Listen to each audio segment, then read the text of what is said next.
Hi everyone, कैसे हो आप लोग। Welcome back to my channel reaction by Pooja. तो आज का जो रिएक्शन होने वाला है वो होने वाला है हमारी प्यारी दुलारी बेचारी अबला नारी के ऊपर।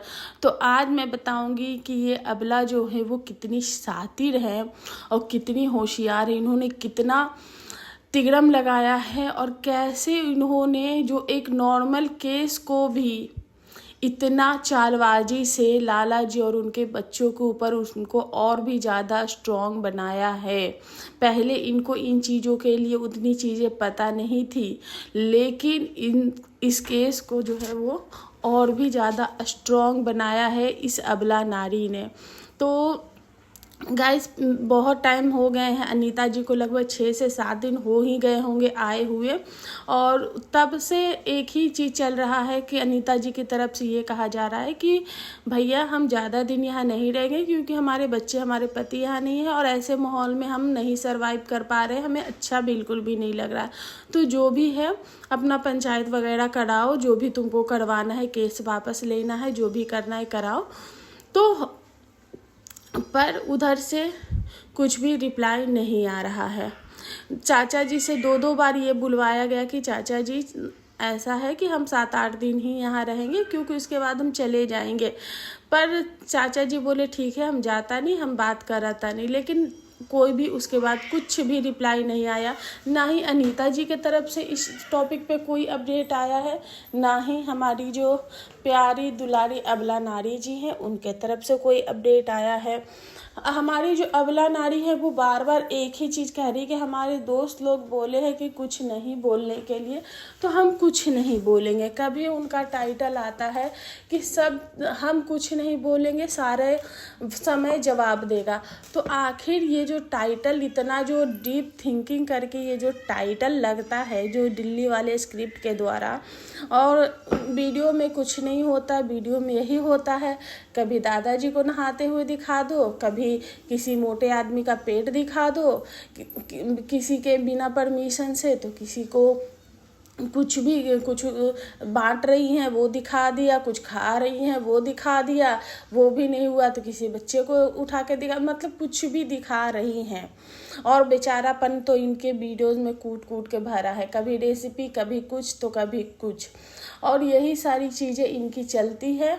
और इनका जो 7 से 8 मिनट का जो व्लॉग है वो ख़त्म हो जाता है। इनके मुंह पे बहुत बड़ा वाला ताला लग गया है, ऐसा ताला लगा हुआ है कि जिसकी चाबी अभी गुम गई है।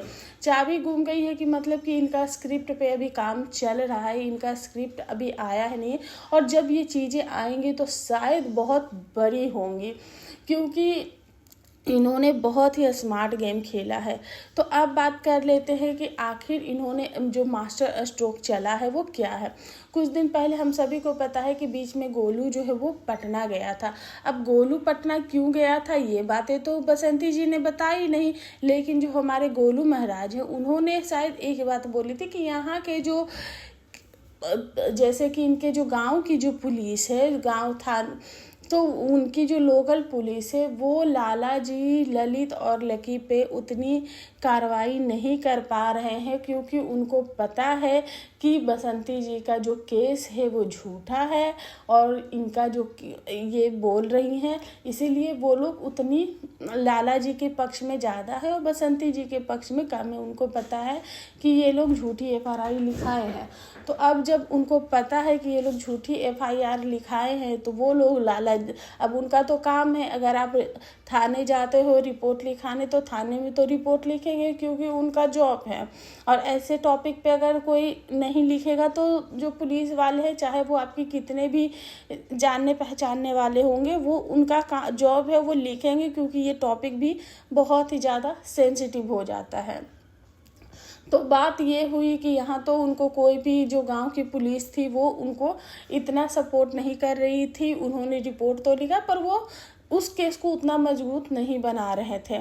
अब हमारी बसंती जी के तो कलेजे पे सांप लौट रहा था कि अरे भैया हमने तो पुलिस रिपोर्ट करा दी, बाकी सारी चीज़ें करा दी, पर इन लोग तो कुछ कर ही नहीं, इन लोगों के लिए तो मतलब कि कुछ हो ही नहीं रहा, इन लोगों पे कोई भी कार्रवाई नहीं की जा रही है।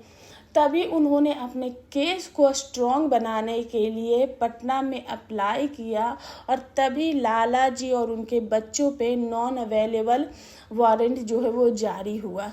ये बातें डेफिनेटली वारंट निकलेगी तो लाला जी तक भी बातें जाएंगी और यहाँ से प्रेशर बनाया जा रहा था। भगोड़े हैं दोस्तों, भगौड़े हैं, देखिए भगौड़े हैं तभी तो नहीं आए ना दोस्तों, हम सच्चे हैं तो देखिए हम यहीं पे टिके हुए हैं। अब वो लोग भगौड़े हैं तो कैसे आएंगे। और उन पे कभी स्ट्राइक का ब्लेम तो कभी किसी चीज़ का ब्लेम, कभी किसी चीज़ का ब्लेम उन पे बार बार लगाया जा रहा था और उन लोगों को उकसाया जा रहा था। तो ये कितनी ज़्यादा शातिर हैं ये इस बात से आप अंदाज़ा लगा सकती हैं।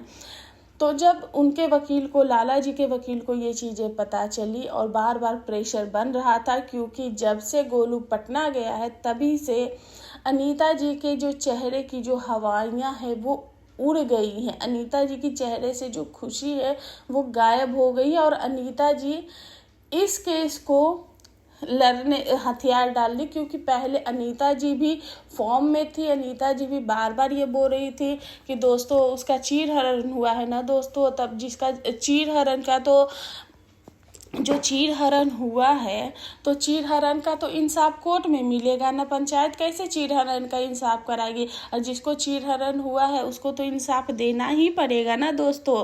तो अनीता जी केस वापस लेने को तैयार नहीं थी, लेकिन जब उनके पति और बच्चों पे नॉन अवेलेबल वारंट जारी हुआ तब जाके जो है वो झुक गई, क्योंकि इंसान सब कुछ अपने घर, अपने परिवार, अपने पति और बच्चों के लिए ही करता है। तभी उनका परिवार जो है वो झुक गया।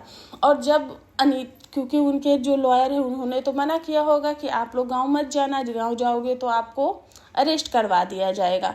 तो वो लोग तो नहीं आए। अब बार बार यहाँ से प्रेशर बन रहा था कि ये लोग अकबका कर चले आएंगे और जब आएंगे तो इनको अरेस्ट करा दिया जाएगा, पर ऐसा हुआ नहीं। अनीता जी और उनकी बेटी आई। तो बसंती जी आप काहे अस्थिर रूप से बैठी हैं? जिस औरत ने आपको इतना कुछ किया, आपको इतने दुख दिए, अभी तो वो औरत अकेली, पकड़ो झोटा मारो उनको, करो ना, चलो ना अपनी चाल। आप पे तो बहुत ज़्यादा अत्याचार हुआ है ना।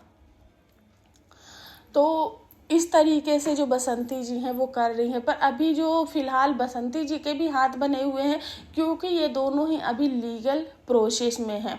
तो जो बसंती जी की मंशा थी कि अनीता जी की पूरी फैमिली को बर्बाद करने की, तो यहाँ जो है वो अकेले अनीता जी आ गई, तो इनका जो है मकसद है वो पूरा नहीं हो पा रहा है।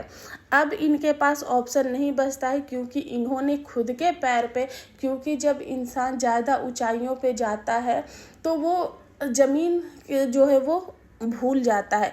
इन्होंने वो ज़मीन नहीं देखा कि हमें ज़मीन पर भी आना है। इन्होंने क्या किया कि इन्होंने अनीता जी के जो बचे कुछ चीज़ें थी वो इन्होंने अनीता जी के कैरेक्टर पर उंगली उठा के इन्होंने अपनी पैरों के तले खुद की ही ज़मीन खिसका ली। और उसका नतीजा ये है कि जो इनके जो बसंती जी के सपोर्टर थे, जो कि इनको सद्भावना की नज़रों से देखते थे, वो इन पे के खिलाफ हो गए। अब यही लोग हैं जो बोल रहे हैं कि बसंती जी पंचायत कराइए ना, अनीता जी अब तो आ गई हैं, पंचायत कब होगा, पंचायत का क्या हुआ। पर पंचायत का ना प है, केस का ना क है, ना ही इन दोनों ने अभी तक कोई केस उठाया है, ना ही इन दोनों का कोई भी इस टॉपिक पे किसी भी तरीके का अपडेट आया है। और बस कोलैया में ई हो रहा है तो हम वहाँ गए खाने और बस सिंपैथी कार्ड खेलना है। और बार बार सिर्फ एक ही चीज़ हो रहा है, दादाजी को नहाते हुए दिखा दो, उसको खाते हुए दिखा दो, किसी को मिठाई ले जाते हुए दिखा दो। बस यही सारी चीज़ें जो है वो हो रही है। यहाँ पे अनीता जी को भी है, क्योंकि ये गांव है तो गांव में सारी चीज़ें नहीं अवेलेबल होती है, तो अनीता जी को भी बहुत सारी चीज़ों का सामना जो है वो करना पड़ रहा है। अब 2-4 दिन अनीता जी और रहेंगे, उसके बाद देखते हैं अगर कुछ होता है तो होता है, नहीं तो ये मुद्दा जो है वो जो लीगल प्रोसेस है वो चलता रहेगा। सो गाइस, आप लोगों को क्या कहना है इस टॉपिक पे प्लीज़ कमेंट करके ज़रूर बताना। कल मैं अनीता जी के ऊपर वीडियो नहीं डाल पाई थी, क्योंकि मैं थोड़ी सी चीज़ों पे बिजी हूँ। आप सभी को पता है कि अभी नवरात्रे चल रहे हैं, तो इसलिए आप सभी को एडवांस में हैप्पी नवरात्रि। और वीडियो पसंद आए तो लाइक शेयर